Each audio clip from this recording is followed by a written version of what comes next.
Welcome to Fireside Nets with your Pete. This is a Nets podcast, and I'm speechless right now, Pete, because the Brooklyn Nets are turning over a new leaf. I don't know what to call it. We just dominated 4 quarters against a hungry Utah Jazz game, 147-114. We're going to get into that in a second. We're going to talk a lot about hypothetical trades today, former Nets not wanting tribute videos, but we have to start with that performance from the Nets against the Jazz, 147-114 at home, and the return of Ben Simmons. What else can you say? He should have been starting, like almost putting up a triple double. What do you? He had 10 points, 11 assists, 8 rebounds. I think we had 7 nets in double figures. This is the first win, I think, in maybe a year that Net fans could just put their feet back and just relax. You didn't have to have a heart attack in the fourth quarter. Just I don't know. I think there's like a vacation. The Nets fans needed a vacation, and we got it. This was a nice vacation. That's a great way to put it. Every single second Ben Simmons was on the floor, everyone's confidence just skyrocketed. Shots started to fall. Guys were moving the right way. And I'll give him credit. Like, my expectations for him were not super high. I expected a few flashy plays here and there. I did not expect him to control the game every single time he was in the game. He was just magnificent tonight. And then, when someone comes in and plays like that, everyone else follows suit, Pete. So Mikal Bridges had a great game. Cam Thomas looked pretty good in that first half. He had 19 first half points. Lonnie Walker had a nice game. Royce O'Neal hit big shots. The list goes on and on. Talk to me about, Ben Simmons. If was there anything you saw from him specifically tonight that had you hyped, and then, a few other Nets who also played well. This looks like the offense that they were practicing with all the way back in the preseason. And we only had 8 games of the Ben Simmons experience before. So it's kind of nice to see ways that he does open up the game. I saw a lot of people on Nets Twitter saying, oh, these guys are open. These guys are open anyway.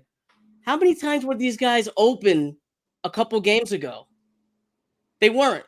Now, is Ben Simmons unlocking the whole team? No, he's not. But the numbers don't lie today. And the eye test does not lie either. The offense looked smoother. The guys looked a lot more comfortable. And I think Spencer Dinwiddie score any points? I don't think so. Besides that, the starting lineup looked good. 2 points. Yeah, Dinwiddie had 2 points from the free throw line. He did not have a bucket. With Ben Simmons back, Dinwiddie is kind of the odd man out. Like in all honesty, Simmons should be starting in Dinwiddie's place. Now, I understand why Dinwiddie's starting. I think we all do. He is not going to be a Brooklyn Net, one would think, post-trade deadline. So you want him to get out there. You want other teams to see that he can still play. But you know who benefited, Pete, from Ben Simmons playing tonight? Cam Johnson, a guy who has not had a great season, has not met expectations. I've been critical of him. You've been critical of him. I think all of Nets Twitter has been critical of Cam Johnson. 17 points for him tonight, 6 of 10 from the field. Ben Simmons would walk the ball down the court, put it between his legs, and he'd set a pick for Cam Johnson. I don't think Cam Johnson is used to getting that service on the basketball court. Same with Cam Thomas. He did the same stuff. Simmons would bring up the ball. He'd set a strong pick. All of a sudden, Cam Thomas, who's had difficulty separating and playing out of double teams a little bit as of late, he was able to get going. He saw space, and he started to eat. And when Cam Thomas starts to eat, he feasts, right? So did Mikal Bridges. Bridges was incredible in this one. 33 points. He was a plus 33 on the night. Pete, talk to me a little bit about what you saw from our stud tonight. Just better shots, open shots. One thing I actually wanted to get into, if you made a script about how the Brooklyn Nets are going to win a game, what might you say? Bridges and Thomas leading in scoring, right? Ben playing defense, getting the rebounds, maybe get a CJ putting up 15 points. If the Brooklyn Nets are going to make a run, this is how it's going to be done, right? Yeah, everyone scored tonight. Every single person that played Pete scored tonight. From Harry Giles the fourth, who hit a 3 in garbage time, to Nick Claxton, who put up 11 and 10. And then Noah Clowney got some play. He scored 2 from the free throw line. Every single net on the court scored tonight. You had 1, 2, 3, 4, 5, 6, 7, 8 nets in double figures. The ball was hopping tonight, tons of assists. And you're right. This is the formula for the Nets, right? You get the guard combinations you want, with Lonnie Walker, Cam Thomas, Spencer Dinwiddie, and Mikal Bridges. You figure all that out. You shoot in Royce O'Neal when Simmons is out there. I think him and Simmons play nice together. That second unit for the Nets tonight was huge, right? I think it was Ben, it was Royce, Mikal played a little with them. Lonnie. There was no Clax. Lonnie was in with the second unit and 19 points at times. Yeah, Lonnie was great tonight. This is the formula. You're absolutely right. There were so many. The cool thing about this game, Pete, there were so many highlight plays. You had Dennis Smith Jr., the fast break dunk, the alley-oop dunk from Dinwiddie to Dennis Smith Jr. in the fourth. You had the Ben Simmons pass from who was it? Was it Mikal? Threw it up in the air and Simmons just tipped it in. You had a few Dinwiddie lobs. I mean, was there one play and then you had the Simmons steal and dunk? Were there any one plays, Pete, that stuck out to you tonight? Man, maybe this doesn't get like a highlight play, but there was a play that Lonnie got the ball inside and he kind of like threw it backwards to a Ben Simmons who caught it and just put it up and scored. And it's not the flashiest play, but I was just like, man, that looks pretty. And these are kind of like, I don't know, moves or like ball movement that you see from a team that actually wins. Yeah, this was no, look, the Nets have definitely been Jekyll a lot more than Hyde this year. Or no, Hyde was the crazy one. So they've been Hyde a lot more than Jekyll, and they've been bad. And these last 2 games, we'll get into Houston a little bit. But this was one of the more convincing wins for the Brooklyn Nets in the last month and a half of basketball. And a lot of that had to do with Ben Simmons. And I want to point to that tweet that Ben Simmons' agent made. He was trying to stick up for his guy. And Pete, I'm going to put my hand up. I made fun of him. He said Ben Simmons will fix all the issues on this team. And for one night, he was 100% correct. I feel stupid too. I was with you just saying the same thing. It just sounded like hype. It just sounded like cope against, you're trying to hype up or maybe just defend your guy who's been, I don't know, out for how many months. Everyone's against him. And man, Ben Simmons just coming out and doing what he did today. What's his name? Bernie Lee must be like on cloud 9 tonight. Like, you stupid motherfuckers did not believe me or some shit. I imagine that. I think you're right. I think that's exactly what he's saying.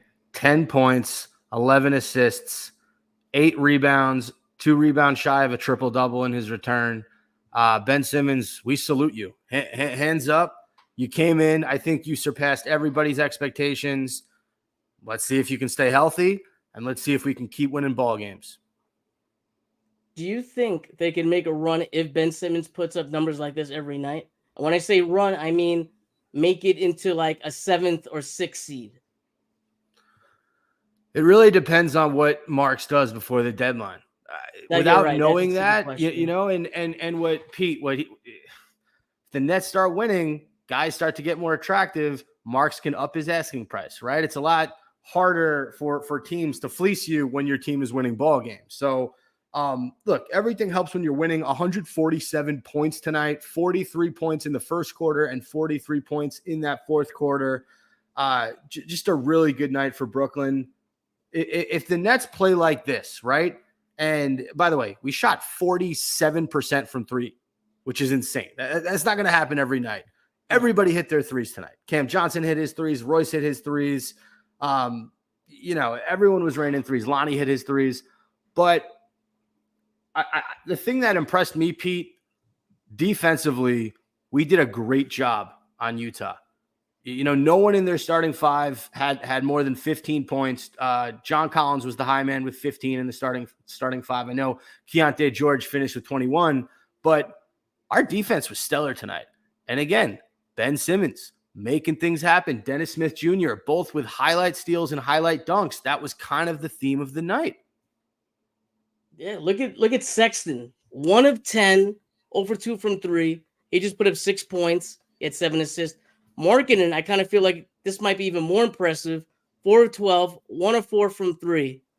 13 points. I don't know if this is the Ben Simmons effect. I don't know if JV switched it up, but like we have not seen defense like this from this team like in forever. You're goddamn right. It's been forever. And Pete, look, there are things that we've wanted to see all season, right? Cam Thomas, we want him in the starting 5. He started tonight. Ben Simmons, we want to see him on a basketball court with this team that Sean Marks constructed. We saw it tonight. Cam Johnson, we want to see him hit open shots and do his job. Really good job by Cam Johnson tonight. The only player that just wasn't there and he didn't need to be there tonight was Dinwiddie. And I thought Dinwiddie made some He key got 8 plays. assists, by the way. He did get 8 assists. He got 8 assists in 26 minutes. No, I look, just because he wasn't scoring the ball, I'm with you. He was there, but he just didn't eat. He didn't eat as much as the other guys ate. No. You're right. Any final words, Pete, on this game before we move on? Nope, I'm good. Man, I was excited. I hadn't witnessed a win like that in a minute. All right, before we get to the Houston game, a few little, Nets news, if you want to call it that. Very interesting back and forth with Kevin Durant and Nets Twitter. So I'm going to try to find this tweet. Pete, if you have it up, please let me know. Basically, I do not. There's a lot of talk about, Kevin Durant getting a tribute video when the Phoenix Suns come to Brooklyn on Wednesday. And I have the interaction here. In terms of I got it now. So Adam Arbrecht, who's he a host of? Is that Locked On Nets? Adam Arbrecht? I think so. I hope we didn't fuck that up. Maybe. Adam Arbrecht. I know he hosts the Nets podcast. I just don't know which one. He wrote, lower profile guys get videos because there are no real stakes to their time with the team. A superstar talent is obviously tied to results. To be clear, I think they do give him one for the PR of it all, meaning the Nets give KD a video. KD responded, please don't. The night will be better without it. Nets Frequent responded to Kevin Durant. He requested more trades than playoff series won during his time here. Why would we give him a tribute video? Kevin Durant said, seems like me and Nets Frequent are on the same page. Pete, your reaction to KD just not wanting anything to do with the Nets tribute video. Well, I do have a little bit more, a continued quote. Obviously, you said me and the friends didn't connect, blah, blah, blah. But he does say that when his career is done, there'll be time for that. So everyone was kind of focusing on, he doesn't want it at all. He's still playing. He says he's still playing. He doesn't want it now. Maybe later. I've been a very big defender of possibly retiring the number 7. I've gotten lots of vitriol. Everybody hates me for it. But I kind of think of it like this. 20 years from now, maybe 15 years from now, whatever, all the way down the road, this team still hasn't won a championship. The team's dry. And people start adding this thing called nostalgia into these teams. And even now, we're still talking about that team with the big 3, right? That's only going to get worse as time goes on. And I think eventually people will say, you know what? A lot of these records, KD broke a couple Nets records.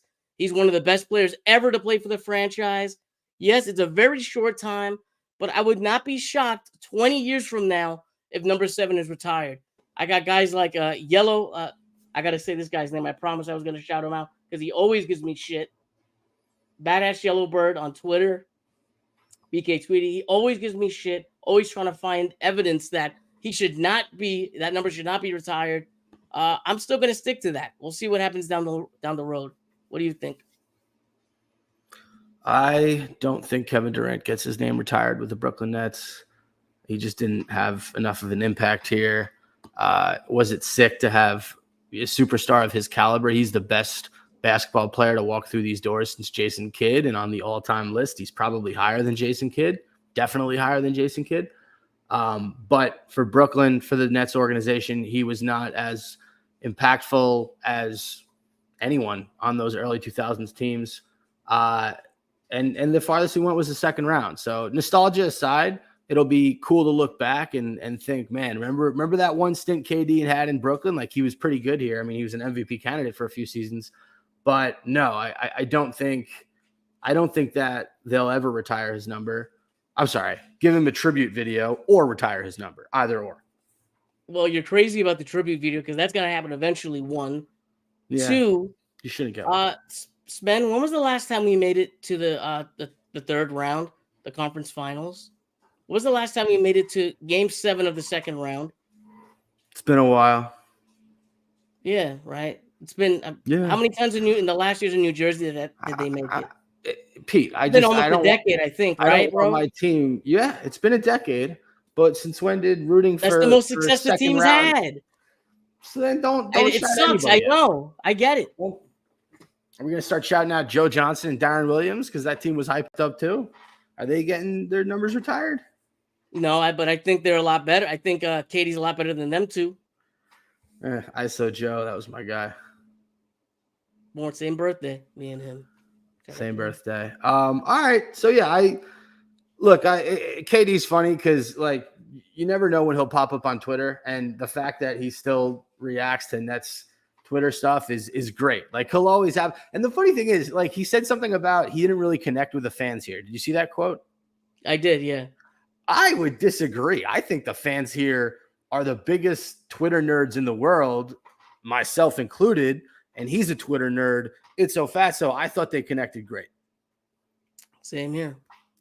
All right, Pete. I wanted to move on to this hypothetical trade that you brought to my attention. So I don't think that anything like this has been offered by either side, but no.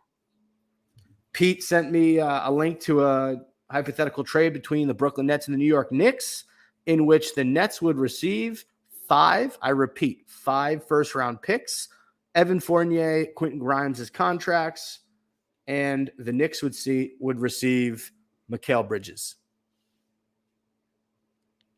I did. I sent that to you. That's facts. Pete, the question is, if you're the Brooklyn Nets, are you taking that deal? Before this game, my thoughts might have been a little bit more pessimistic, but I do have this, man, after the Knicks game, I just kind of had this gut feeling in my soul that, man, Mikal, I would be not shocked, but I could see Mikal Bridges in a Knicks uniform very easy. I would even say I think you'd want to be there, maybe like a year like this, that all his friends are leading the charge in Manhattan. And the more and more I think about that, like I get anxious and shit. And I look at this deal pops up on my phone from Bobby Marks. Obviously, like you said, it's not offered, this hypothetical. And if we were to trade Bridges, those 5 picks, they had protections on them. I should add context. There's some protections on a couple of them. I would want the protections gone. Players would have to be switched around a little bit. But just the idea of trading Bridges for 5 picks, what do you think about that? Am I crazy? It seems no, you're not crazy. And the one thing I want to say, by the way, because I see some comments in here from Ian and Potty66, and the theme of their comments is not to get too excited. Fact. Do me and Pete think that the Nets are about to go on some crazy run and take over the East? No. I don't have that much more faith in the Nets than I did the day before. Utah's not a great team. They're a playing team in the West. So trust me, I saw this win and I thought for one night, the Nets were the best team in the world. For one night, we probably put up the most points in the league. That's my sentiments right there.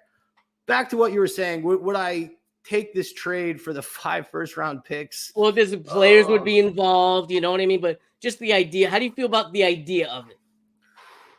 Yeah, I'm probably on board. Yeah, right? You have to be. Have to be. I'm shocked. I thought you were going to shit on me, actually.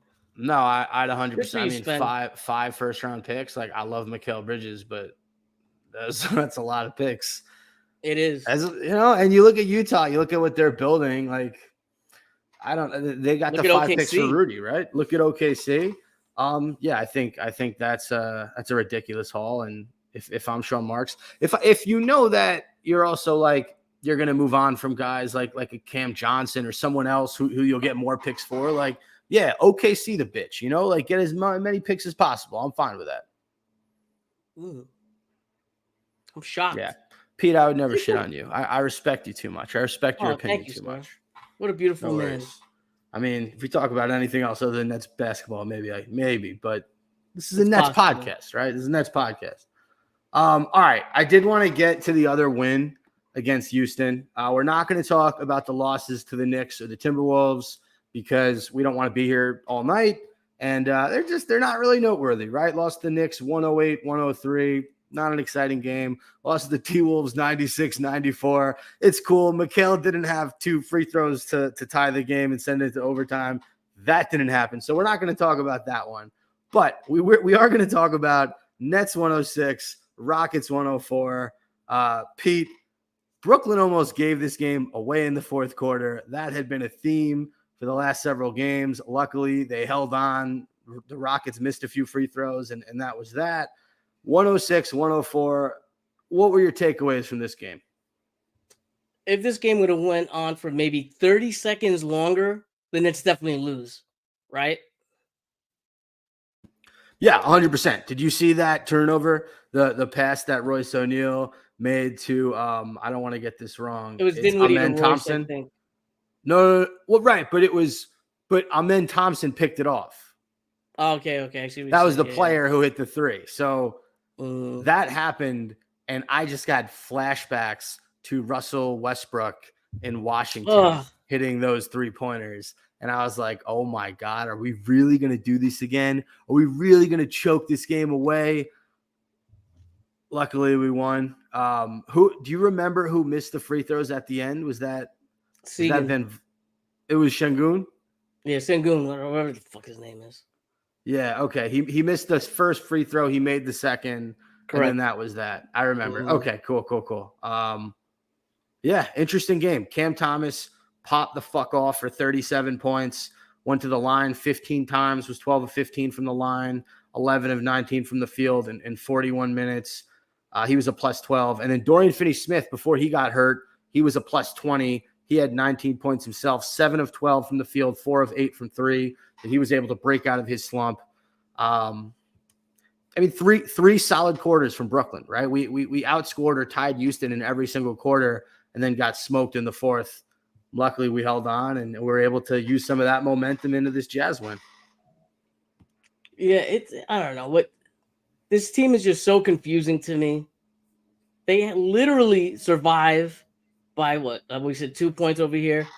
We wound up having the Rockets shoot 39% from the field, 27% from 3, but yet we struggle because our fourth quarter is just so anemic.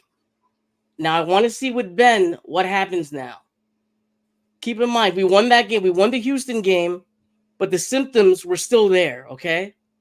We're not cured yet of that fourth quarter thing. But you know what that game did remind me of? Do you remember a couple years ago, the Nets were on a losing streak, and Toronto missed I think Van Fleet missed a 3 at the very end of the game, and the Nets wound up turning it around that season.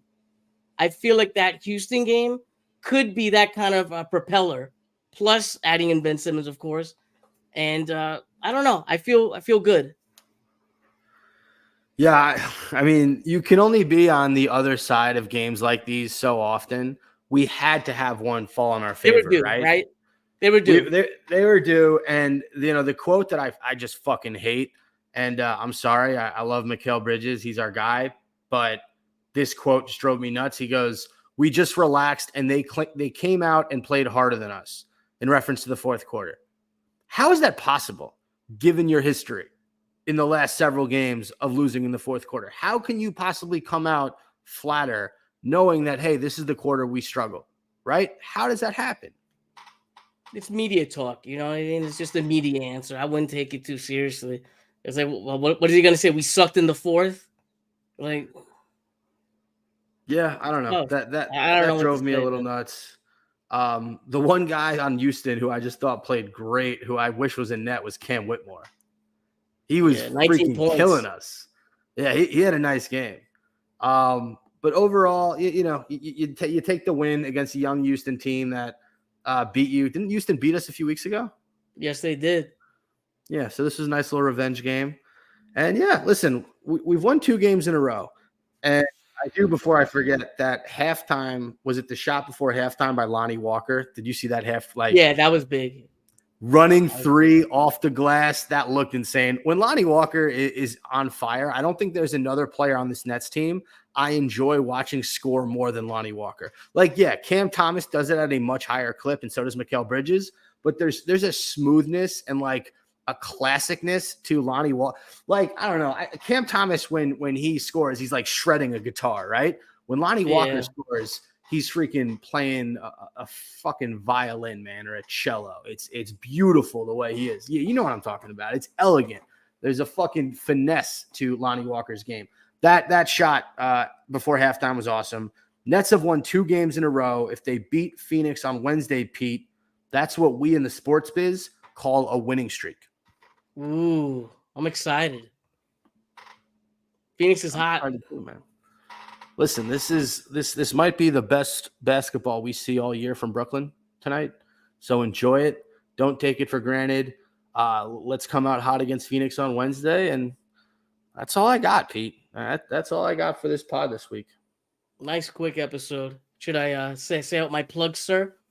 Yeah, plug away, my friend. Plug for life.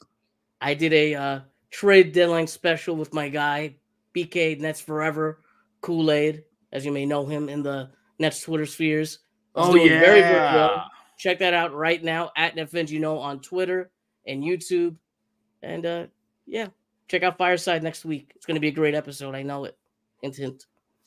Sorry, you said Kool-Aid, and I just thought of like the Kool-Aid guy. Oh, yeah. That's his actual name, Kool-Aid. That's a pretty sick name. Shout out to Kool-Aid. Awesome. And then, listen, one quote to end it. Ben Simmons, this is one of the best things in terms of friendships that I've been a part of. I get to come to work with a bunch of friends that want to get better and compete. That was the quote after the game tonight. So shout out to Ben Simmons. Really happy for him. Shout out to Pete, co-host of this pod. Thanks to everyone for listening to another edition of Fireside Nets, episode 184. And like Pete said, tune in next week, and we will always catch you on the Fireside.